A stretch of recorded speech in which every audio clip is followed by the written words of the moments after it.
തസ്തിക നിർണയത്തിൽ വിദ്യാഭ്യാസ മന്ത്രിയുടെ ഉറപ്പ് പാലിക്കപ്പെട്ടില്ലെന്ന് അധ്യാപകർ. തസ്തിക നിർണയത്തിന് ജൂൺ 30 വരെ ആധാർ ലഭിച്ച കുട്ടികളെ കൂടി പരിഗണിക്കുമെന്ന് അധ്യാപക സംഘടനാ നേതാക്കളുടെ യോഗത്തിൽ മന്ത്രി ഉറപ്പ് നൽകിയിരുന്നു. എന്നാൽ 6-ാം പ്രവൃത്തി ദിവസത്തെ കണക്കനുസരിച്ച് തന്നെയാണ് തസ്തിക നിർണയം നടത്തുന്നതാണ് അധ്യാപകരുടെ ആരോപണം.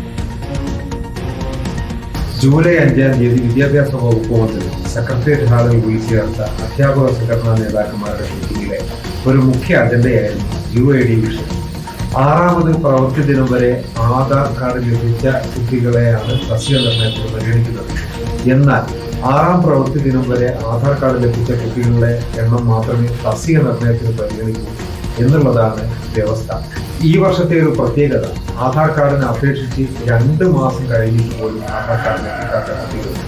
സ്കൂൾ തുറന്ന് 6 ദിവസത്തിനുള്ളിൽ ഈ കുട്ടികളുടെ ആധാർ സംഘടിപ്പിക്കുക എന്നുള്ളത് സ്കൂൾ അധികൃതരെ സംബന്ധിച്ച് സാധ്യമാകുന്ന കാര്യമല്ല.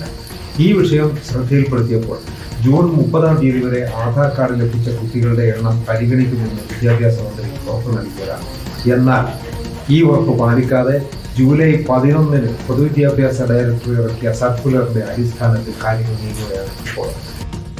സാനിയ മനോമി നമുക്കൊപ്പം. സാനിയ മനോമി, ജൂൺ 30 വരെ സമയമുണ്ട് എന്ന് പറഞ്ഞു. എന്നാൽ ആദ്യത്തെ ഈ ജൂൺ 6 ദിവസത്തിന് ശേഷം എടുത്ത കണക്കെടുപ്പ് തന്നെ അടിസ്ഥാനമാക്കിയെന്ന അധ്യാപകരുടെ ആശങ്ക, അത് പരിഗണിക്കുമോ? ഏതെങ്കിലും തരത്തിലുള്ള മാറ്റങ്ങൾക്ക് സാധ്യതയുണ്ടോ?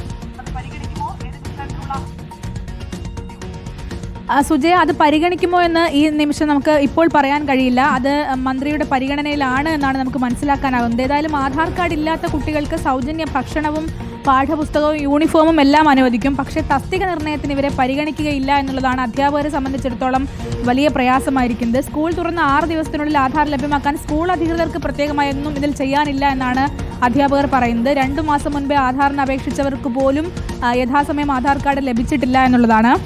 ഏതായാലും ഇപ്പോൾ 6-ാം പ്രവൃത്തി ദിവസത്തെ കണക്കുകളുടെ അടിസ്ഥാനത്തിൽ മലപ്പുറം ജില്ലയിൽ 81 അധ്യാപകരെയും അധ്യാപക തസ്തിക നിർണയത്തിൽ ആണ് അധ്യാപകരുടെ ആശങ്ക ഉയരുന്നത്.